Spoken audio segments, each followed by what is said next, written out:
প্রতিদিনের বইমেলা।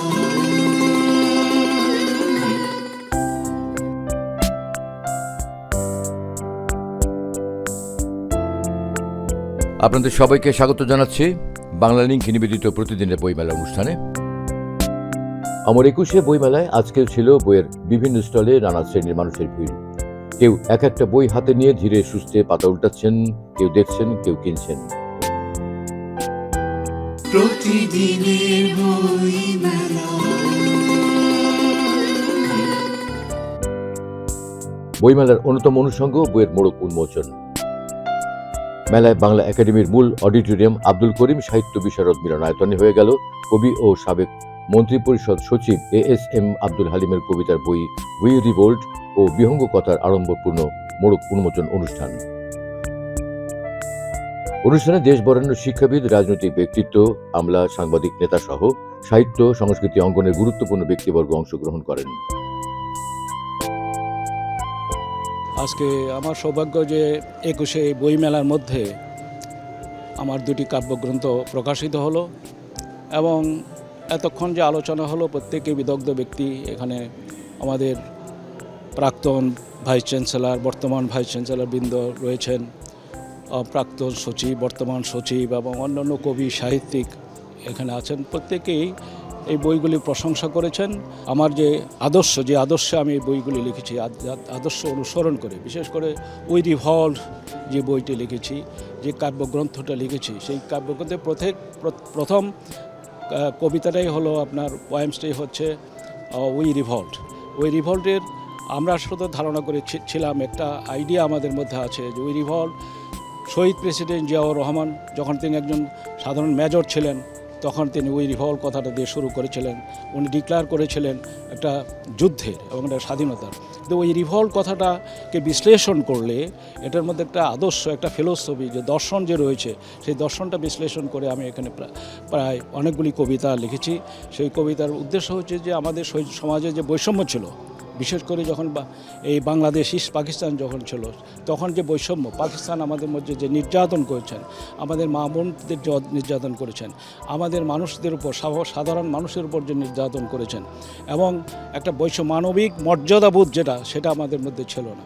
সেই মানবিক মর্যাদাবোধ যাতে কীভাবে ফিরিয়ে আনা যায়, এবং ওই যে ওই রিভল্ট শব্দের মধ্যেই এটা অন্তর্নিহিত ছিল যে আমাদের মধ্যে ইকুয়ালিটি, সমাজে যে ইনইকুয়ালিটি ছিল সেটাকে ইকুয়াল করার জন্য, এবং যে বৈষম্য ছিল সেটাকে দূর করার জন্য, মানবিক গুণাবলীর মর্যাদা ফিরিয়ে আনার জন্য যে বক্তব্য তার মধ্যে ছিল, যে দর্শন ছিল, যে দর্শন নিয়ে ওই রিভল্ট কবিতা এবং পরবর্তী অনেক কবিতা, এবং তার ক্যানাল ডিগিং, আমাদের দেশে পানির বন্যার সময় প্রচণ্ড বন্যা হতো, আমার খরার সময় ধান ক্ষেত নষ্ট হয়ে যেত, সেগুলি নিয়ে আমার কবিতা রয়েছে।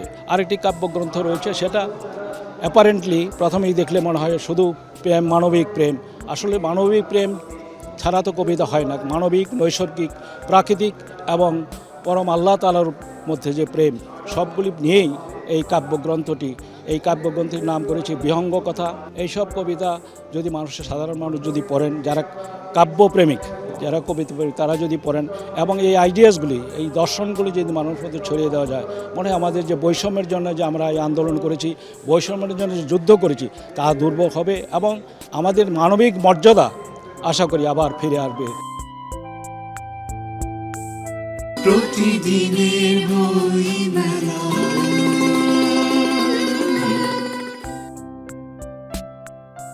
মেলায় এসেছিলেন লেখক ও গবেষক আলী আহমদ খান আইয়ুব। তিনি জানালেন এবারের তার মেলার অভিজ্ঞতা নিয়ে। মেলার পরিবেশ মন্দ নয়, ভালোই আছে। মানুষজন বিকেল হতে আসে। আর এবারের মেলায় আমার অনেকগুলোই তো বই আছে, অনেক রিপ্রিন্ট আছে। বিশেষ করে আমার গত বছর একটা রিপ্রিন্ট ছিল নেত্রকোনা জেলার ইতিহাস, আর শোভা প্রকাশ থেকে আছে আমার প্রান্তিক নৃগোষ্ঠীর বিদ্রোহ, গারো পাহাড় অঞ্চলে আদিবাসী গারো সম্প্রদায়ের ধর্মের উৎস প্রভাব। এরপরে আছে বাংলাদেশের হাজং সম্প্রদায়।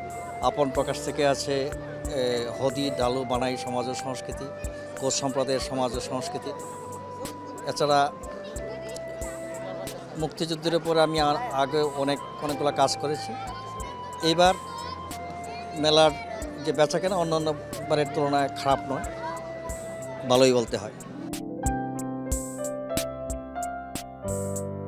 প্রতিদিনের বই মেলা।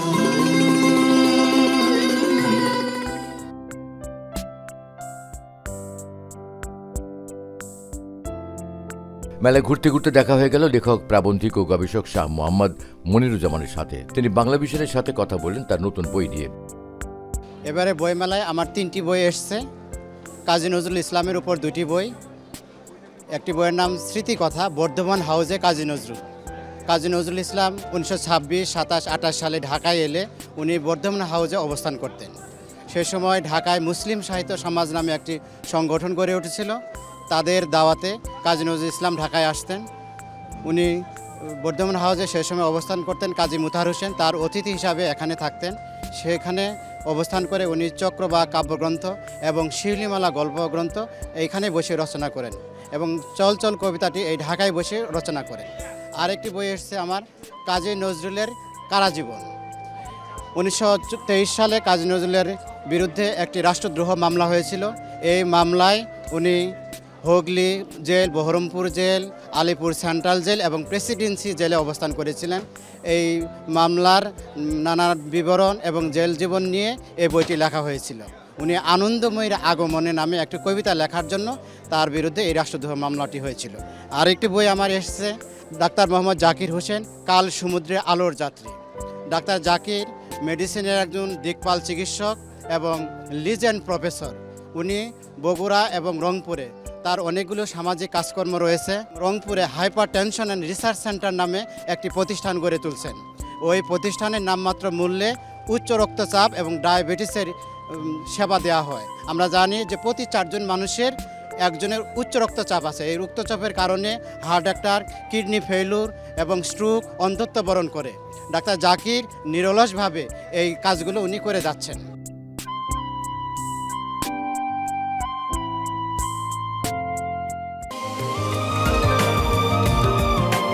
দিন বদলে 20 বছরে বাংলালিংক দিচ্ছে 20 জিবি মাত্র 319 টাকায়। প্রতিদিনের বই মেলা। মেলায় কথা হলো তরুণ লেখক মাহমুদ আল ফাহাদের সাথে। জানালেন এবারে মেলায় তার নতুন বই নিয়ে। আমি যে বইটি লিখেছি, বইটির নাম হচ্ছে struggle company to stable company. বইটি আমি লিখেছি আসলে একটু স্টোরি আকারে, অর্থাৎ একজন উদ্যোক্তা বাংলাদেশে স্কুল জীবন, কলেজ জীবনে কখনো চিন্তাই করে না তার উদ্যোক্তা হওয়া উচিত। আমি এখানে বলেছি যে স্কুল কলেজ জীবন থেকে একজন উদ্যোক্তা যদি উদ্যোক্তা হতে চায়, উদ্যোক্তার প্রস্তুতি তার নেওয়া শুরু করে দেওয়া উচিত এবং সেই প্রস্তুতিটা কীভাবে নেবে, সে কোথায় কোথায় কী কী করতে পারে। এবং প্রস্তুতির শুরুতে বাংলাদেশে এ পর্যন্ত আমরা যে সময়টা পেরিয়ে এসেছি, এই সময়টাতে কী কী প্রস্তুতি মানুষ নেয় এবং সেই প্রস্তুতিগুলো কেমন হয়, সে যেই সময়টা আমরা পেরিয়ে এসেছি এ পর্যন্ত বাংলাদেশে আমরা দেখেছি কিভাবে কিছু উদ্যোগ খুব ঘন ঘন মানুষ নিচ্ছে। যারা তরুণ উদ্যোক্তা তারা প্রথমে সমিতি করে বসেন বা কিছু কমন কিছু উদ্যোগ নিয়ে বসেন, সেই উদ্যোগের ভুলগুলো কি থাকে সেগুলো আমি বলেছি। আমার যে উদ্যোগের বয়স 15 বছর, আমি প্রথম 11 বছর অন্ধকারে পথ হাতড়েছি। সেই 11 বছরের গল্প কেস স্টাডি আকারে আমি কী কী করেছি, কী কী ভুল করেছি, সেই ভুলগুলো থেকে কী শিক্ষা নেওয়া উচিত এবং পরের 3 বছর আমি কিভাবে স্টেবল স্টেপস নিয়ে পরিকল্পিত পদক্ষেপে আমি একটি স্টেবল কোম্পানিতে রূপান্তর হয়েছি। যে কোনো পৃথিবীতে যে কোনো উদ্যোগের 4টা স্টেজ থাকে, স্ট্রাগল, স্টেবল, সাকসেস, স্কেল। আমি আসলে প্রথম 2টি স্টেজ নিয়ে লিখেছি। তো আমি চাই যে আমার সময়ে ফেলে আসা চ্যালেঞ্জগুলো আমার কাছাকাছি বয়সের এজের যে মানুষ উদ্যোক্তা হতে চায় তারা যেন বুঝতে পারে। এবং 2 অধ্যায়ে লেখা এই বইয়ে আমি আসলে তুলে ধরেছি প্রথম অধ্যায়টি কেস স্টাডি এবং পরামর্শ, কিভাবে উদ্যোক্তা হওয়ার জন্য প্রস্তুতিগুলো নেওয়া উচিত। তারপর আমি ধরে নিয়েছি যে একজন আমার প্রথম অধ্যায় পড়ে উদ্যোগ শুরু করবে, তাহলে তার প্রতিটা পদক্ষেপ তিলে তিলে কিভাবে গুছিয়ে একজন স্টেবল কোম্পানি ওনার হওয়া উচিত, সেটাই আমি বলেছি। আমার এর আগে আরও একটি বই আছে, একই প্রকাশনী, সাহিত্য দেশ থেকে, স্টল নাম্বার 494-95 এবং সে বইটি হচ্ছে কবিতার। আমার প্রথম বই সোনালু প্রেম, শালুক সংসার এবং এই লেখালেখির অভ্যাস ধরে রেখেই আসলে দ্বিতীয় বইটি লেখা। মেলা নিয়ে দিন দিন পাঠকদের আগ্রহ বেড়েই চলেছে। মেলায় সব বয়সী পাঠকেরা এসেছেন নিজের জন্য কিংবা প্রিয়জনের জন্য বই কিনতে। পাঠকরাই মেলার মূল প্রাণ।